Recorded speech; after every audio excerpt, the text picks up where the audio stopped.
بسم اللہ الرحمن الرحیم. السلام علیکم. آپ دیکھ رہے ہیں رمضان پوڈ کاسٹ اور میں ہوں سید حسن قاضی. ناظرین، آج جس موضوع پر میں آپ سے بات کرنے جا رہا ہوں اور ہمارے جو مہمان ساتھ موجود ہیں، محض وہ ایک موضوع نہیں ہے، وہ مسلمانوں کے جذبات ہیں، وہ احساسات ہیں. وہ ٹاپک ایسا ہے ناظرین کہ یہ ہر مسلمان کی زبان ہے.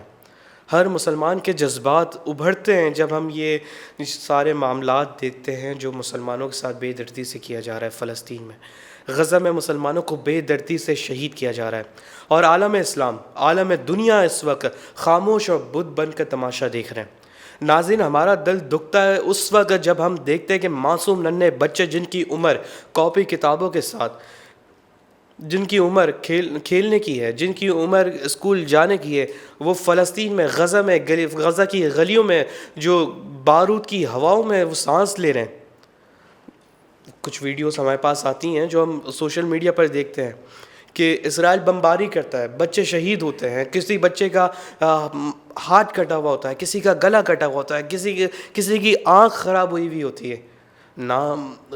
چھوٹے چھوٹے ننھے بچے شہید کیے جا رہے ہیں. نبی کریم صلی اللہ علیہ وسلم نے فرمایا مسلمان دوسرے مسلمان کا بھائی ہے. اب بھائی کی مثال ایسی ہے کہ جسم کے کسی ایک حصے میں خدا نہ خواستہ کوئی تکلیف ہو جائے، پورا جسم جو ہے وہ بیزار رہتا ہے، بے چین رہتا ہے.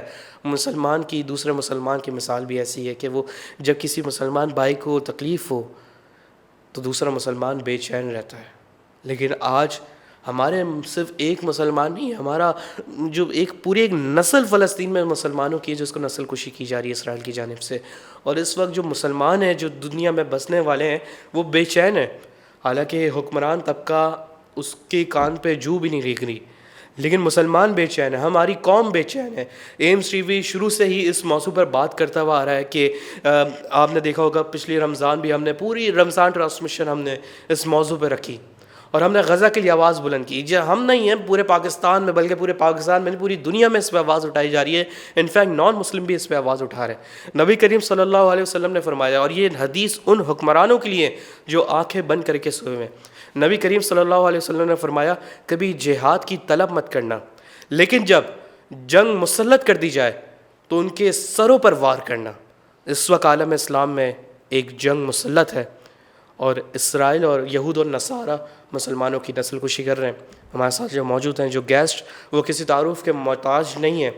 آپ نے بڑی خدمت کی ہے فلسطینیوں کے لیے، فلسطین فاؤنڈیشن جنرل سیکریٹری ہیں فلسطین فاؤنڈیشن کے، اور بڑی خدمت کی آپ نے قوم کی. اور وہ قوم پاکستان قوم نہیں ہے، وہ قوم مسلمان قوم ہے جن کی یہ خدمت کرتے ہیں، جن کا ادارہ ان کی خدمت کرتا ہے. ہمارے ساتھ موجود ہیں ڈاکٹر صابر ابو مریم. السلام علیکم سر. وعلیکم السلام. کیسے ہیں آپ؟ الحمدللہ.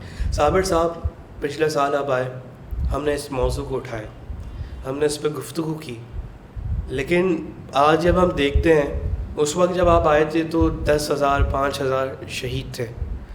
آج 50,000 فلسطین شہید ہو گئے جو کاؤنٹ کیے جا رہے ہیں. ملبے تلے جو دبیں، جن کی لاشیں ابھی نہیں ملی ہیں، ان کو ہٹا کے 50,000. صابر صاحب، پہلے سیر فائز ہوتے ہیں، پھر اس کے بعد دوبارہ اٹیک شروع کیا جاتا ہے اور ایک ہی اٹیک میں 400 فلسطین شہید کر دیے جاتے ہیں. بسم اللہ الرحمن الرحیم. سب سے پہلے آپ کا شکریہ، آپ کے ٹی وی چینل کا اور آپ کے ادارے کا، کہ آپ نے اس موضوع پر آج مجھے دعوت دی ہے. پہلی بات یہ ہے کہ جو کچھ غزہ میں ہوتا رہا ہے پچھلے 15 مہینوں میں، 16 مہینوں میں، کہ 7 اکتوبر کے بعد سے 26 جنوری جب تک سیز فائر ہوا، یقیناً ایک جینوسائیڈ تھی، اور لائیو جینوسائیڈ تھی جو پوری دنیا نے اپنے موبائل اسکرین پر دیکھی ہے، اور ہر انسان اس سے دیکھ کر دردناک تھا. اور آپ نے اس کو پھر آپ نے دیکھا بھی کہ پوری دنیا کے انسان بیدار بھی ہو گئے. جہاں 50,000 لوگ دیکھیں شہید ہوئے ہیں، جب یہ آپ نے یہ محاورہ سنا ہوگا کہ جب قومیں سو جاتی ہیں تو انہیں خون سے جگانا پڑتا ہے. تو میں یہ سمجھتا ہوں کہ 7 اکتوبر کو جو کچھ فلسطینیوں نے اچیو کیا ہے، اس میں ایک اچیومنٹ سب سے بڑی یہ بھی ہے کہ انہوں نے پوری دنیا کو بیدار کیا ہے، پوری دنیا کے لوگوں کو بیدار کیا ہے. جہاں ایک طرف دشمن، منافق بھی آشکار ہوئے ہیں، وہاں دوسری طرف جو دوست ہیں، جو عام لوگ ہیں، جو پہلے کبھی فلسطین کے لیے بات نہیں کرتے تھے، وہ بھی منظر عام پر آ جائے ہیں. پورے یورپ کو آپ دیکھیں, ویسٹ کو دیکھیں آپ جا کر, کس طرح وہاں پر لوگ ہزاروں کی تعداد میں, لاکھوں کی تعداد میں نکلے. اتنے مسلمان معاشروں کے اندر پروٹیسٹ نہیں ہوئے, اتنی اویئرنیس مسلمان معاشروں میں نہیں ہے جتنی ویسٹرن سوسائٹی کے اندر ہے. یہ بہت بڑا میں سمجھتا ہوں کہ یہ فلسطینیوں کی اچیومنٹ ہے, اور 7 اکتوبر کی کامیابیوں میں سے ایک کامیابی ہے. البتہ 50,000 جو شہادتیں ہیں, یہ میں یہی کہہ رہا ہوں کہ یہ شہادتوں نے یہ بہت ساری کامیابیاں حاصل کی ہیں کہ خون تو بہا ہے, قربانی تو دی ہے, لیکن ہوا کیا ہے. آج آپ مجھے خود بتائیں کہ آپ اگر ابھی تھوڑی سی اس کو دنیا کے معاملات کے اوپر اگر وہ نظر دوڑائیں تو آپ مجھے بتائیں دنیا کا سب سے بڑا مسئلہ اس وقت کون سا ہے؟ وہ مسئلہ فلسطین ہے. تو یہ وہ قربانی ہے جس کا آپ نے ذکر کیا کہ 50,000 لوگ شہید ہو گئے, ملبے تلے ہیں, وہ چلے گئے اس دنیا سے, لیکن پیچھے رہتی دنیا کے لیے وہ ایک ایسا راستہ چھوڑ کر گئے کہ جسے اب کوئی چاہتے ہوئے بھی اس سے ہٹ نہیں پائے گا.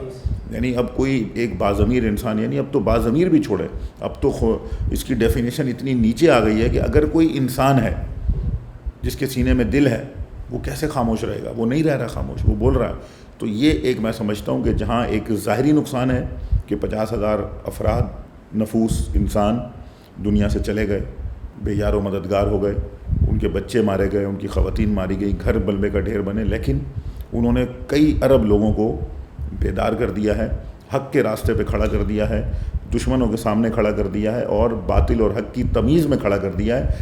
چاہے جائے کہ کوئی مسلمان ہے, کوئی غیر مسلم ہے, اس چیز سے ہٹ کر.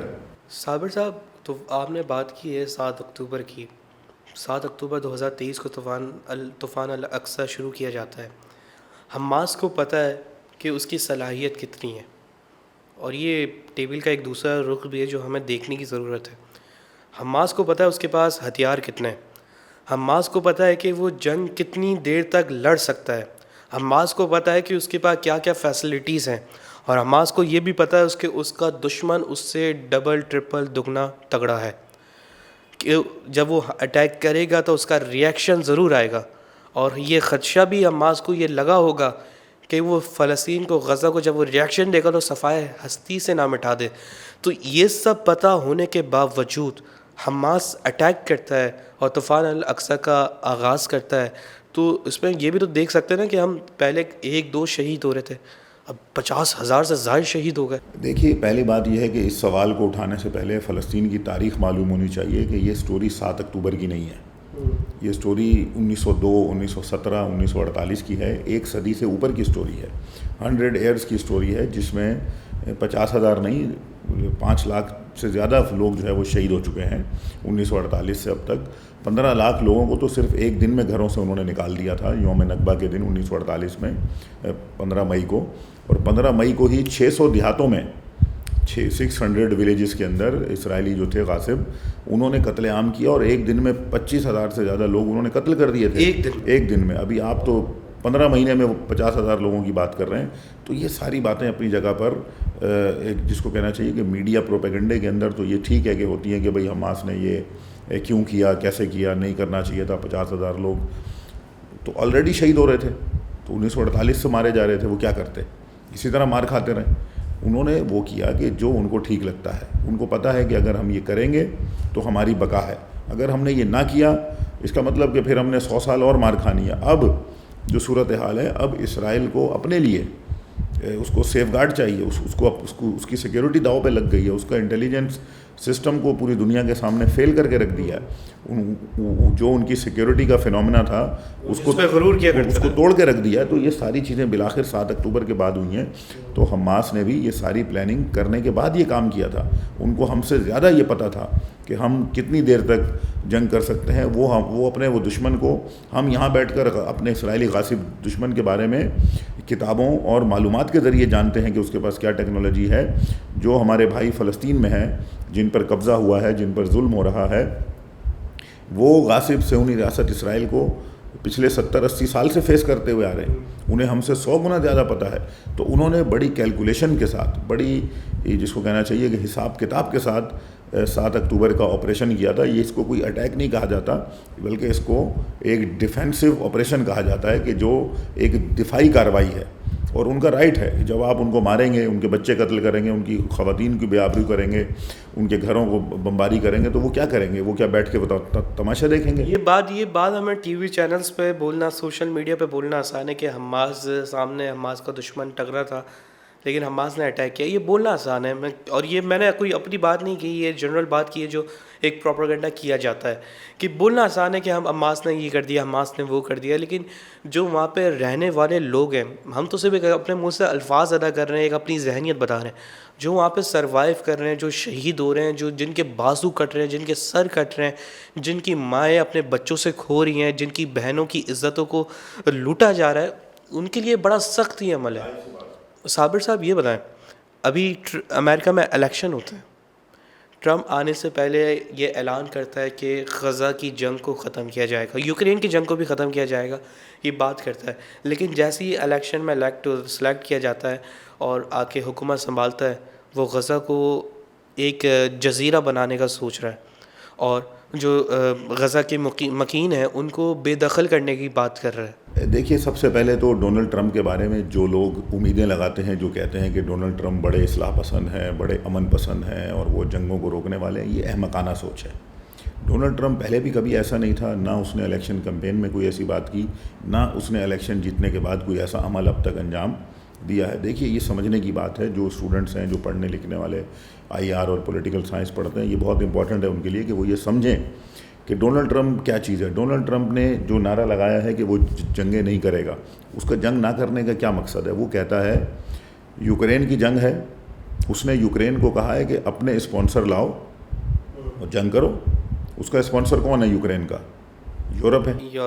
اگر یورپ اسلحہ دیتا ہے, پیسہ دیتا ہے, تو یوکرین وہ کہہ رہا ہے جنگ جاری رکھو, میں تمہارے ساتھ ہوں.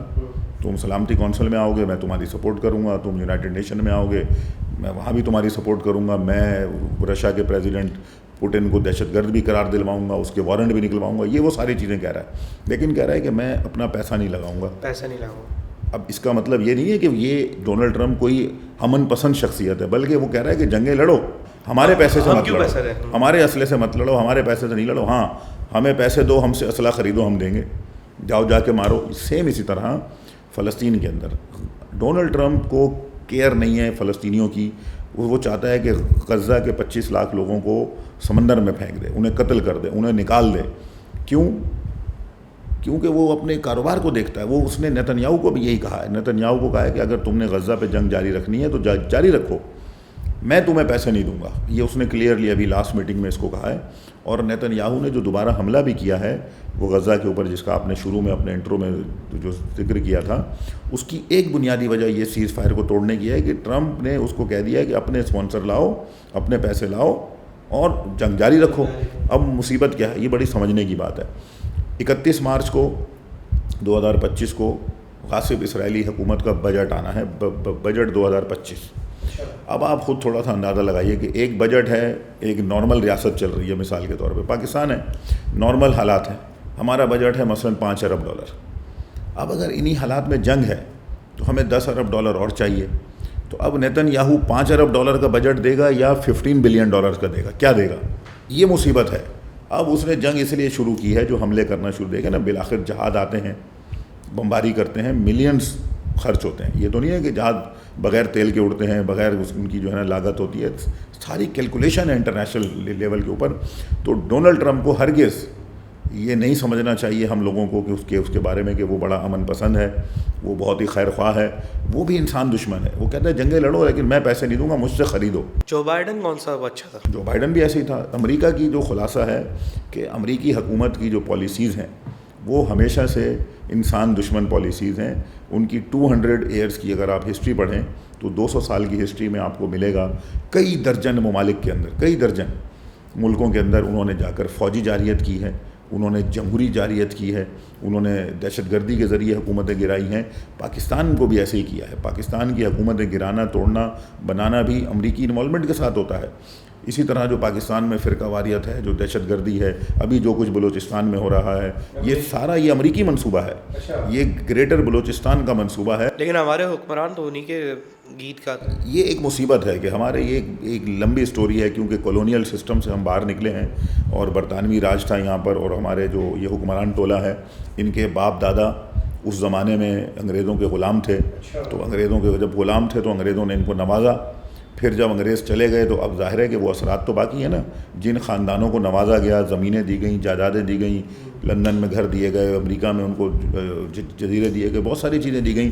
تو اب وہ ان کی تیسری نسل ہمارے اوپر حکومت کر رہی ہے. ٹھیک ہے نا. کچھ اچھے لوگ بھی تھے جنہوں نے یہ سب نہیں لیا، لیکن وہ کہاں ہیں آج؟ ان کے نام آپ کو نہیں ملیں گے. وہ تحریک آزادی پاکستان کے ہیروز ہیں، کبھی آپ نے سنے ان کے نام؟ وہ نہیں ملیں گے، لیکن ان کے خاندانوں کے نام ملیں گے. کیونکہ تو یہ ایک مصیبت ہے کہ اس وجہ سے یہ امریکی پٹھو ہیں. تو خلاصہ یہ ہے کہ جو بات کہہ رہا تھا کہ امریکی حکومت کی پالیسیز دہشت گردانہ پالیسیز ہیں. 200 سالوں میں ہمیں لاطینی امریکہ، افریقہ، یورپ، ایشیا، ہر بر اعظم میں امریکیوں کی مداخلت نظر آتی ہے. پاکستان کی بات اس لیے کہ ہم کیونکہ پاکستان میں رہتے ہیں، ہمارے پاکستانیوں کو یہ پتہ ہونا چاہیے کہ یہ جو گراؤنڈ پہ جو مشکلات ہیں، لسانیت ہے، فرقہ واریت ہے، یہ دہشت گردی ہے، یہ سب امریکی اس کے پیچھے ہیں. ہمارے جو حکمران اس پر خاموش ہیں. حملہ ہوتا ہے دفتر خارجہ سے، بہت ایک بچوں والے بیان جاری کیے جاتے ہیں، اکثر تو مذمت بھی نہیں کی جاتی ہے حملوں کی. سو یہی کوئی امریکہ سے لنک تو نہیں بنتا؟ دیکھیں یہ گھبراتے ہیں، ان کے میں نے کہا نا پہلے بھی، ان کے مفادات امریکیوں کے ساتھ ہیں. ان کو یہ ڈر ہے ہمارے ویزے کینسل ہو جائیں گے، ہماری وہاں پر کوئی پراپرٹی ہے، کوئی کاروبار ہے چھوٹا موٹا، وہ بند ہو جائے گا. ابھی ڈونلڈ ٹرمپ یہ کر رہا ہے ان کے ساتھ، یہ صحیح کر رہا ہے. اس نے پاکستانیوں کے ویزے بند کر دیے. میں کہتا ہوں پاکستان کی حکومت کو 2 ٹوک کہنا چاہیے کہ جوتے کی نوک پہ رکھتے ہیں امریکی ویزا. ہمیں آپ پیر پکڑ کے بھی ویزا دیں گے، ہم نہیں جائیں گے. اتنا کہنے کی جرت چاہیے. اب یہ جرت نہیں ہے. آپ تو مذمت کی بات کر رہے ہیں، وہ ذلیل کر رہا ہے پاکستانیوں کو اس وقت. ٹھیک ہے نا. تو یہ ساری چیزیں ہوتی ہیں کریج کی. جب آپ اپنی بنیاد کو چھوڑ دیتے ہیں، اپنی آئیڈیالوجی کو چھوڑ دیتے ہیں، پھر کوئی فرق نہیں پڑتا کہ آپ ٹائی کوٹ پہن کر ان کے غلام رہیں یا شلوار قمیض پہن کر. صحیح بات ہے. صابر صاحب، عالمی عدالت نے جو نیتن یاہو کے خلاف اریسٹ وارنٹ جاری کیا ہے، کیا آپ کو لگتا ہے یہ صرف عالم دنیا کو دکھانے کے لیے ایک لالی پاپ ہے؟ نہیں، ایسا نہیں ہے. جو عالمی عدالت کا فیصلہ ہے وہ خوش آئند ہے، اور بالآخر اس ظلم کے نظام میں عالمی عدالت بھی انہی کا پارٹ ہے. وہ بھی بعض اوقات بائسڈ ہے، وہ بھی اس طرح سے کام نہیں کرتی جس طرح اسے کرنا چاہیے. لیکن بعض اوقات یہ بھی ہوتا ہے کہ جب سچویشن اتنی ہائپ پر ہوتی ہے کہ جب سب کچھ کھلا ہوا ہوتا ہے تو عالمی عدالت کے پاس بھی کوئی آپشن نہیں ہے کہ وہ صحیح بات کو پیش کرے. تو فلسطین کے کیس میں بھی یہی ہوا ہے. جب ساؤتھ افریقہ نے کیس وہاں پہ پٹ کیا ہے، انہوں نے بڑے اسٹرانگ طریقے سے کیس کو لڑا ہے، ثبوت پیش کیے ہیں، شواہد پیش کیے ہیں. وہاں پہ جو ڈبیٹ ہوئی ہے، اس کے بعد عالمی عدالت کے جج صاحبان بھی مجبور ہیں کہ وہ نہیں روک سکتے اس فیصلے کو. تو ان کو یہ مجبوراً یہ کرنا پڑا کہ ان کو نیتن یاہو کو اس کے وارنٹ جو ہے وہ ڈکلیئر کرنا پڑے. لیکن یہاں پر ایک مسئلہ یہ ہے کہ انٹرنیشنل لاز کے اندر اگر آپ دیکھیں جو ایک خرابی کیا ہے، آپ بتائیں اس کو انفورس کون کرے گا؟ وارنٹ تو جاری ہو گئے، اب وہی تو آپ کے پاس کوئی انٹرنیشنل لیول کے اوپر کوئی فورس نہیں ہے، کوئی ایسی فورس نہیں ہے، کوئی ایسا میکینزم نہیں ہے کہ آپ جا کے نیتن یاہو کو فوری طور پہ پکڑیں، اس کو جیل میں ڈال دیں، اس کے اوپر کیس چلائیں کہ بھائی تم کیوں کر رہے ہو، تاکہ جنگ بند ہو جائے.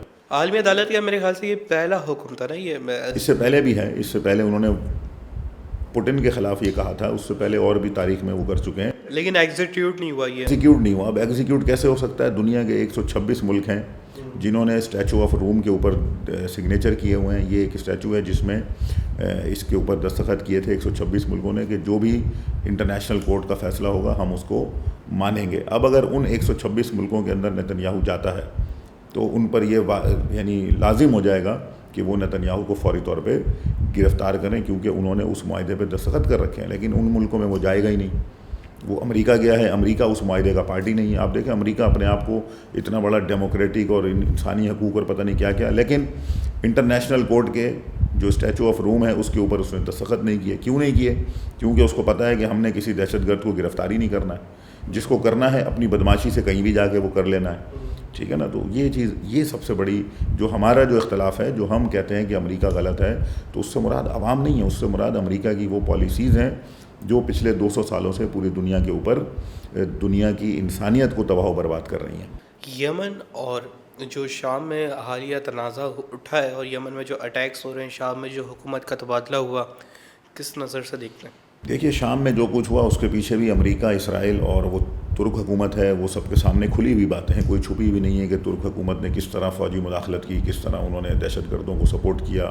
پیچھے امریکی حکومت تھی، اسرائیل تھا، پھر کھل کے سامنے آ گیا.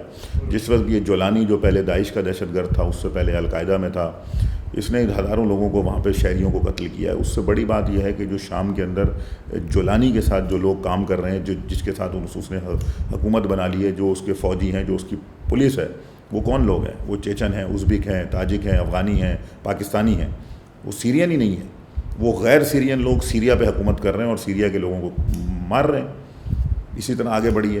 جیسے ہی ان دہشت گرد ٹولے نے قبضہ کیا ہے, غاصب ریاست اسرائیل نے شام پہ حملے شروع کر دیے, شام کی فوجی تنصیبات کو تباہ و برباد کر دیا, شام کی فضائی طاقت کو ختم کر دیا, شام کی میزائل ٹیکنالوجی کے جو ڈپو تھے بمباری کر کے ختم کر دیا. اس سے واضح ہو گیا کہ یہ اسرائیل کا پروجیکٹ تھا, یہ امریکہ کا پروجیکٹ تھا. تو جولانی اب کچھ بھی کر لے, چاہے وہ داڑھی چھوٹی کر لے, چاہے وہ کلین شیو ہو جائے, چاہے وہ عیسائیوں کی طرح ٹائی اپنے گلے میں پہن لے, کچھ بھی کر لے, وہ اس کو دہشت گرد ہی کہا جائے گا, اس کو دہشت گرد ہی مانا جائے گا. اور عنقریب آپ دیکھیں گے یہ حالات شام کے ایسے نہیں رہیں گے جیسے آج ہیں.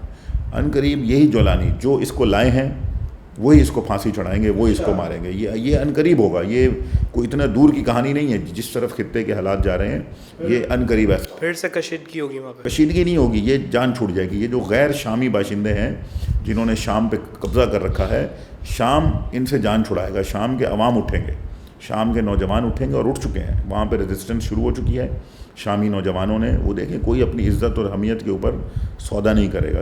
یمن کی جہاں تک آپ کی بات ہے, دیکھیں یمن ایک ایسا ملک ہے کہ جو دنیا عرب کے اندر غریب ترین ملک ہے, جس نے 9 سال جنگ برداشت کی ہے. اور جنگ بھی کس کے خلاف تھی؟ سعودی عرب, امریکہ, برطانیہ, سارے مل کے, متحدہ عرب امارات, یہ سب مل کے اس کو مار رہے تھے. 9 سال مارا. ان کے بچے قحط سے بھوکے مر گئے, ان کی مائیں اپنے بچوں کو جنم نہیں دے سکیں, بچے پیٹ میں وہ مرنا شروع ہو گئے, بیماریاں پھیل گئیں. 9 سال انہوں نے ایک جینوسائیڈ فیس کی ہے. جس طرح غزہ کے اوپر آپ نے سنا ہے کہ 2007 سے یہ غزہ کو محصور کر دیا گیا تھا, محاصرہ تھا, اور کوئی امدادی سرگرمی نہیں جانے دی جاتی تھی 2007 سے اب تک.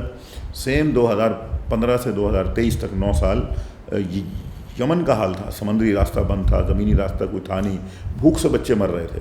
لیکن آپ دیکھیں کہ وہی یمن جب 2023 میں جنگ سے نکلا ہے, اس نے کامیابی حاصل کی پہلے ان لوگوں کے خلاف. پھر جب یہ غزہ کا مسئلہ ہوا تو انہوں نے کہا کہ ہم اپنے فلسطینی بھائیوں کو تنہا نہیں چھوڑیں گے. اور انہوں نے اب تک پچھلے 16-17 مہینوں میں پوری دنیا سے بڑھ کر زیادہ, دنیا کا سب سے بڑا کوئی اگر مظاہرے ہو رہے ہیں تو وہ یمن میں ہوتے ہیں. ہر جمعے کو وہاں پر لاکھوں, جس کو کہتے ہیں نا کہ لاکھوں, واقعاً ملین مارچ ہوتے ہیں, جس کو کہا جاتا ہے کہ ملینز آف پیپل وہاں پہ جمع ہوتے ہیں. اور نہ صرف یہ عوامی سپورٹ ہے بلکہ جو ان کی فوجی سپورٹ ہے, ان کے میزائل تل ابیب پہ گرتے ہیں, ان کے میزائل اسرائیل کے بن گورین ایئرپورٹ کو نشانہ بنا رہے ہیں. ان کا کہنا ہے جب تک یہ غزہ پہ جارحیت ہے, جب تک یہ غزہ کی ناکہ بندی ہے, ہم بھی آپ کو جو ہے نا چین سے اسرائیل کو نہیں بیٹھنے دیں گے, ہم اپنا کام کرتے رہیں گے. تو یہ ایک بہت بڑی پیش رفت ہے. یمن بہت تیزی سے جو ہے وہ ابھر کر سامنے آ رہا ہے. اور اس نے نہ صرف غاصب اسرائیل کو, بلکہ آپ کو بتاؤں 7 اکتوبر سے پہلے جو بحر احمر ہے, وہ ریڈ سی ہے, وہاں پر امریکہ کا وہ قبضہ تھا. لیکن 7 اکتوبر کے بعد اب وہ یمن, وہاں پر یمن کا کنٹرول ہے. یہ کامیابی ہے. عابد صاحب, آخر میں ایک کوشچن صاحب سے کرنا چاہوں گا کہ کہا جاتا ہے کہ جو حزب اللہ کے سربراہ ہیں وہ ابھی تک زندہ ہیں. کیا اس بات کی کوئی حقیقت ہے؟ بالکل بھی کوئی حقیقت نہیں ہے. وہ زندہ اس معنوں میں ہے کہ ان کی روح زندہ ہے, ان کی جو تھاٹس ہیں وہ زندہ ہیں, ان کی جو تعلیمات ہیں, جو ان کا راستہ ہے وہ زندہ ہے, اور لوگوں کی رہنمائی کر رہا ہے یہ سب کچھ. اور ظاہری طور پر وہ ہمارے درمیان سے وہ چلے گئے ہیں, اور جسمانی طور پر وہ ہمارے درمیان سید حسن نصر اللہ موجود نہیں ہیں, وہ شہید ہو چکے ہیں. ان کی قبر مبارک بھی بنا دی گئی ہے, ان کی تدفین بھی ہو چکی ہے. پوری دنیا نے دیکھا ہے کہ 23 فروری کے دن 56 لاکھ کے جو آبادی کا ملک ہے لبنان, اس میں سے 20 لاکھ لوگ اپنے محبوب قائد کو دفنانے کے لیے شہر بھر میں جمع تھے. تو یہ دنیا کا اس سے بڑا کوئی جنازہ آج تک بہت بڑا جنازہ نہیں دیکھا گیا. تو یہ کہنا کہ وہ ظاہری طور پہ زندہ ہے تو نہیں, یہ غلط ہے. ہاں, وہ روحانی اور معنوی طور پر وہ زندہ ہیں اور ہمیشہ قیامت تک زندہ رہیں گے. اور آنے والی جو نسلیں ہیں میرے بعد اور آپ کے بعد, وہ ان کی روح سے, ان کی تعلیمات سے, ان کی تھاٹ سے وہ سبق سیکھتی رہیں گی, وہ درس حاصل کرتی رہیں گی, اور اس راستے کو جاری رکھیں گی جو فلسطین کی آزادی اور مزاحمت کا راستہ ہے. بے شک. صابر صاحب, آخری پیغام ہماری آڈینس کو, کیونکہ ہمیں ایک ویڈیو, میری نظروں سے ایک ویڈیو بھی گزری تھی کہ ایک دادا تھا, وہ اپنے پوتوں کے جنازوں پہ کھڑے ہو کے یہ بات کر رہا ہے کہ تم جب نبی کریم صلی اللہ علیہ وسلم سے ملو, تو ان سے مسلمان قوم کی شکایت کرنا کہ یہ ہمارے ساتھ کھڑی نہیں ہوئی. صابر صاحب وہ جب میں نے ویڈیو دیکھی تو میرے رونگٹے کھڑے ہو گئے کہ میں نے ایک دفعہ اسیوم کر لیا کہ میں نبی کریم صلی اللہ علیہ وسلم کے سامنے کھڑا نہیں ہوتا, میں انہی کے سامنے کھڑا ہو جاتا ہوں حشر میں, اور جب یہ ہمارا گربان پکڑیں گے تم لوگ ہمارے لیے کیوں نہیں کھڑے ہوئے. دیکھنے والوں کو کیا پیغام دیں گے جو انتظامیہ ہے, جو کر سکتے ہیں یہ کام کر سکتے ہیں, جن کی ذمہ داری ہے, ہم تو صرف آواز بلند کر سکتے ہیں, وہ عملی طور پہ کر سکتے ہیں, کیا پیغام دیں گے؟ بہت ہی سادہ سا پیغام ہے. دیکھیے, جو فرد بھی معاشرے کا جتنی استطاعت رکھتا ہے اس پر یہ لازم ہے کہ وہ فلسطینیوں کی وہ مدد کرے. مدد کس طرح کرے؟ ان کے لیے بات کرے, ان کے لیے لکھے, ان کے لیے آواز اٹھائے. کہیں مظاہرہ, کوئی ریلی, کوئی جلسہ جلوس ان کے لیے ہے, وہاں جا کر اپنی شرکت سے اس کی تعداد کو بڑھائے, اس کو طاقتور آواز بنائے. کوئی کالم لکھنے والا ہے اخباروں میں لکھے, کوئی ٹی وی پہ آپ جیسا بولنے والا ہے وہ ٹی وی پہ بولے, کوئی استاد ہے یونیورسٹی کا, کوئی کالج کا, اسکول کا, وہ اپنی کلاسز کے اندر اپنے بچوں کو ایجوکیٹ کرے, ان کو بتائے اپنی کلاسز کے دوران. میتھ پڑھا رہا ہے, کوئی بات نہیں, میتھ پڑھائے, لیکن 5 منٹ اس میتھ کی کلاس میں, 1 گھنٹے کی کلاس میں 5 منٹ نکال کر فلسطین کے لیے بچوں کو بتائے کہ یہ ہمارے فلسطینی ہیں. تو اگر یہ کام ہر کوئی, اپنے معاشرے کا ہر فرد اپنے اپنے حصے کا کام اگر کرے گا اپنی استطاعت کے مطابق, کوئی ان کی مالی مدد کر سکتا ہے وہ ان کی مالی مدد کرے, کوئی اخلاقی کر سکتا ہے اخلاقی کرے. حکومتوں کا کام ہے کہ وہ سیاسی سطح پہ مدد کریں, سفارتی سطح پہ مدد کریں, فوجی سطح پہ مدد کریں, تو یہ حکومتوں کو کرنا ہے. ہم جو عوام ہیں اپنی اپنی استطاعت کے مطابق اپنے اپنے پیرامیٹرز کے اندر ہم جو ہے وہ ان کی جتنی میری استطاعت ہے اتنا میں ان کے ساتھ ہمیں تعاون کرنا چاہیے. اس سے زیادہ کوئی میسج میں نہیں سمجھتا کہ کوئی آسان میسج ہو سکتا. مالی استطاعت آپ نے بولی, آپ کی فاؤنڈیشن ہے فلسطین کے حوالے سے, تو اگر لوگ آپ سے رابطہ کرنا چاہیں اور اپنی فاؤنڈیشن کے بارے میں بتائیں کہ کیا کام کر رہے ہیں اور کس طریقے سے آپ سے رابطہ کریں. فلسطین فاؤنڈیشن 2008 سے پاکستان میں کام کر رہی ہے, اور الحمدللہ پاکستان بھر میں اسلام آباد, لاہور, کوئٹہ, ملتان, کراچی, بڑے شہروں میں ہمارے نیٹ ورکس ہیں. مختلف موقعوں پر ہم کانفرنسز, سیمینار, ریلیاں, جلسے, تصویری نمائشیں, کلچرل ایکٹیویٹیز اور ڈرامہ, اس طرح مختلف ہماری کوشش ہے کہ ہر فیلڈ کے اندر ہم جا کر یونیورسٹیز میں سیمینارز کرتے ہیں, لیکچرز رکھتے ہیں.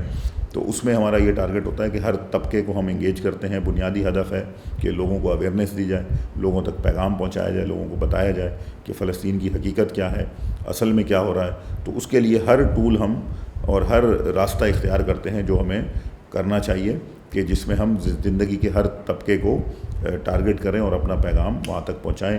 جہاں تک فلسطینیوں کی یہ مدد کی بات ہے, بالکل اگر کوئی کرنا چاہتا ہے تو ہم سے رابطہ کر لے, ہم اس کو